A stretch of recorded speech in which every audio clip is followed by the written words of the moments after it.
All right. I mean, you were talking, about you cheating and everything, and Hmm. I kind of blame social media for that. I mean, if you look on Facebook or you look on any of the other social things, they're like, well, if you're lonely, click here, and if you're this, click here. That's true, but here's my thing with cheating. Like nobody, there's no gun to anybody's head saying, "Hey, get hard or else." Like really, you make that decision, and my whole thing is that you can stay single. There's no need to cheat. Like if you don't want to cheat, just be single. Like there's some people that like, I'm not saying it's safe, but they do their one night stands. They do their whatever it is that they do. But they don't cheat and lie behind it. Like, because if you cheat, you're going to have to lie. If you tell the person up front, they're going to walk away. So why go into all of that negative when you can really just choose, hey, I'm at a point in my life. I don't want to be committed anymore. I love you or whatever. Maybe you can wait. If you don't want to wait, you're free to. It's a free world. You're free to move about the country and meet the love of your life or meet that committed person. Because people are looking for commitment. Like, I don't know. I just feel like there's no point in cheating when you can be single. I do not see the point. And I totally understand that. But there are people out there just, in general, there are people out there that are, in certain situations with kids and animals and everything, and it's not as easy as saying, okay, yeah, I'm just going to walk away and just leave everyone behind. But, we're going to, move on. So what is your favorite song that you've done so far out of them all, and which is most, touching to you? Oh, man. I don't know if I can narrow it down to one song. I think the one that was, like, really, well, how do I say it? The one that I was really emotional, there's a song that I have called Breakdown. And it's a cappella, hence the name Breakdown. But it was, I didn't want any production. I just wanted to sing the lyrics to the song, and it's really just about expressing your emotions. If you're feeling emotional, don't be afraid to cry. Like, I find a lot of people, when they are going through pain, when they're going through hurt, when they're going through whatever, they don't speak on it, and they bottle that stuff in. And you can have, and that's how people have nervous breakdowns, because they don't talk to anybody. They don't seek help. They don't, like, some people just need to vent. And that, I think that's why Facebook is so popular, because some people just need to vent. Even if they're talking to themselves and no one's reading their posts, they can still express themselves. And so Breakdown was really emotional for me.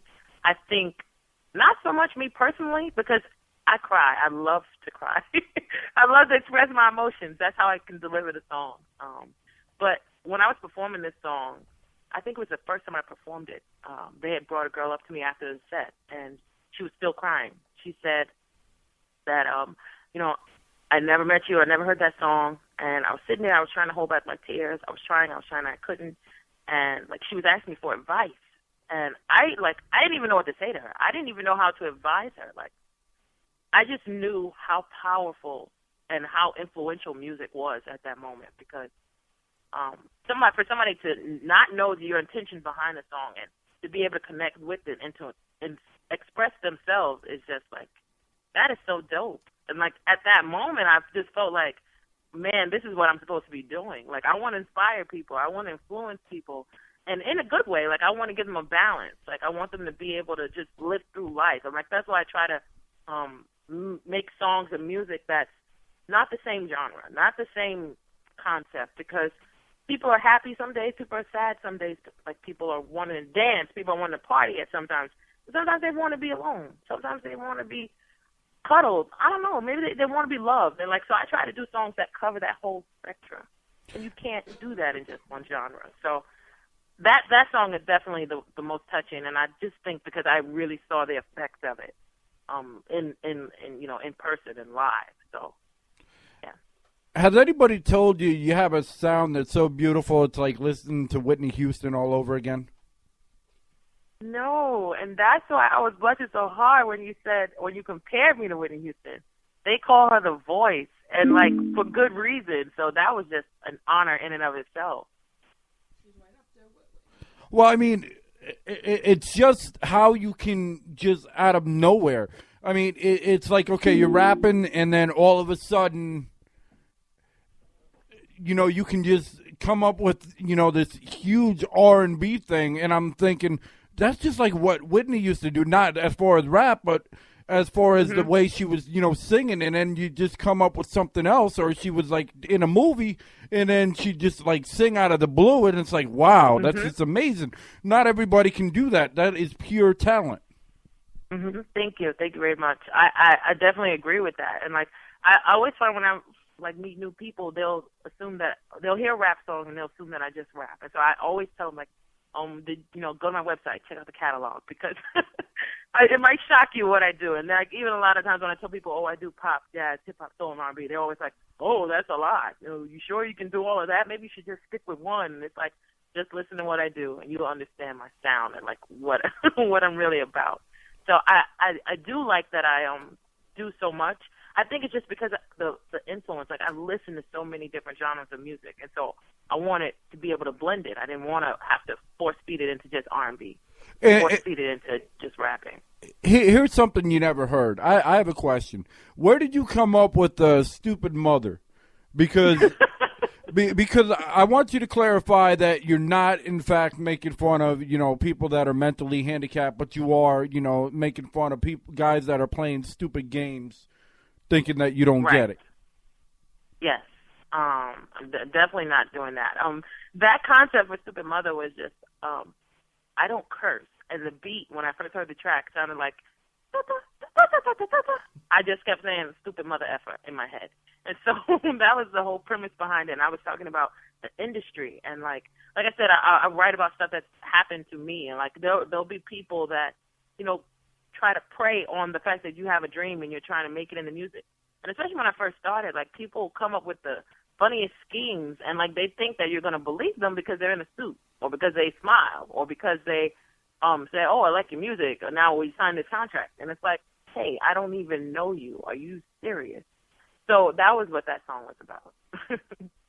Well, yeah, because they automatically think artists are, desperate and willing to do anything, literally anything, in order to get signed. And there are some people out there, but those that are out there like that just have no respect for themselves. Yeah, and that's unfortunate. But yeah, that's what that song was definitely dedicated to the people that think they can, run game on you. All right, the next thing I want to know is, when did you decide that, because it's beautiful the way you do it, when you're rhyming, to add your personality and add your, smart nature to it, and because it's very breathtaking. Normally artists don't do that, and they're either, when they're rhyming, they're like so serious and they don't crack a smile. Mhm. I think that's just the bubble in me. like this whole, my personality is just, I always like to laugh and smile. It's hard for me to be angry. Like, you have to really do something to get me angry. And if you get me angry, it's going to be a problem. But for the most part, I'm always, like, in a good mood. Like, I think it's just, I guess, a blessing to be living my dream. And so I'm always trying to find the positive side of things. I'm always trying to look at things like, okay, it's not that bad. And like, because I've been through a lot of disappointments, and I've always tried to see the bright side of it. Because if you can't see past the rain, as they say, you'll never get to the sunshine. Like you'll just drown in the rain, basically. You're in a puddle somewhere. So I try to stay positive. I try to look past the negative. I can see the light at the tunnel. I think when you set goals for yourself, you know what you're working towards, and then when you start to make little strides, like it's just that much more motivating. You get somebody that's never heard your music way across the ocean, somewhere on the other side of the world that you've never even traveled to, hit you up on email and say, hey, I like your music. And it's like, whoa, I'm just trying to reach the little people in my neighborhood. I'm not thinking somebody way overseas is like checking me out. So those things like help to keep you motivated and keep you positive. And so that's why even when I'm rapping or singing about a serious subject, I can crack a smile because like there's good out of this. I'm thinking, okay, the people that this might influence, maybe I can change their mind on this, or maybe I can help them see my point of view on this. And so that's what the smile is. But I'm really just a bubbly person, for real. All right, and I take it you write all your material, correct? Yes. Yeah. And 100%. and where do they come from? Just from experiences that you've experienced, or friends, or Definitely a lot of my experience, and then also like things I'll see happen on the news. Like there was a song that I wrote called "To Kill a Baby," and it was about the thing that happened in Boston, the school shooting. So it's just like things like that, like current events that'll happen, or just subjects that I feel I want to express my point of view on. I'll write a song about it, and a lot of times like lyrics, I'll be walking down the street and I can see a girl crying, and there'll be a whole hook that pops in my head. I have so many lyrics that just pop in my head, and like I'll be having conversations with people, I don't need to stop to write it down, or I'll just start humming the melodies and the lyrics so that I don't forget them. So I don't know, like the writing is really unorthodox. Like I can't even control it. Like throughout the day, several songs, like several different concepts, several different ideas all day long. I'm watching TV, anything, just living life. The thoughts and those things just pop in my head all the time, and I'm just trying to write it down, just to make sure that I can remember it, or at least come back to it later. So yeah. And do you feel it's harder being a woman artist nowadays? To still make it in the game, even though times have changed, they really haven't. They have in one sense, and then changed, and not in another. It's extremely hard. I feel just being a woman is difficulty in and of itself.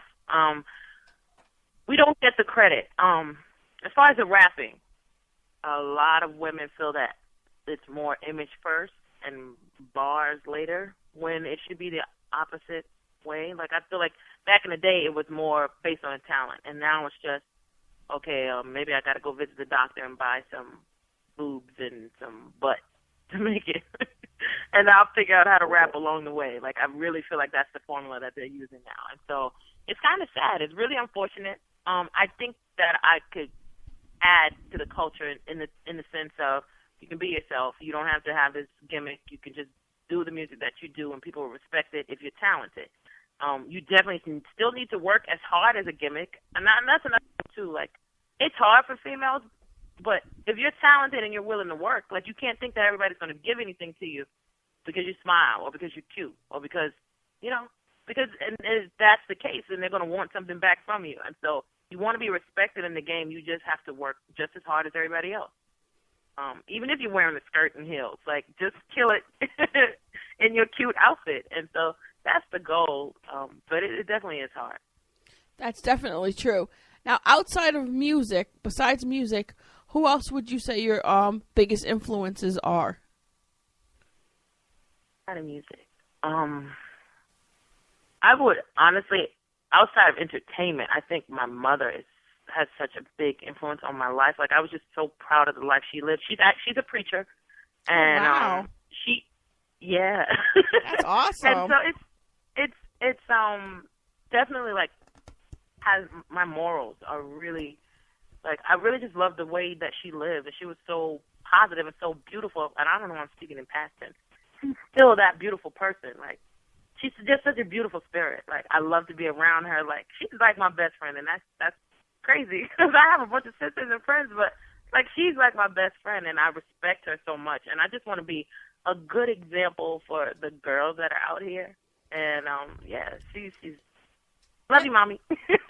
That's absolutely fantastic. Because you know what's sad? A lot of kids don't talk to their parents and don't treat their parents as their friend. They treat them more as their enemy.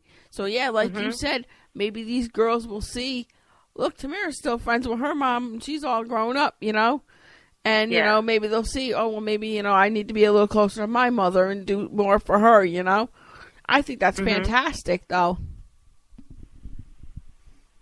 Do you have a story you'd like to share from a fan that, said something about any of your songs, that really touched their life? Any heart-whelming stories you'd care to share?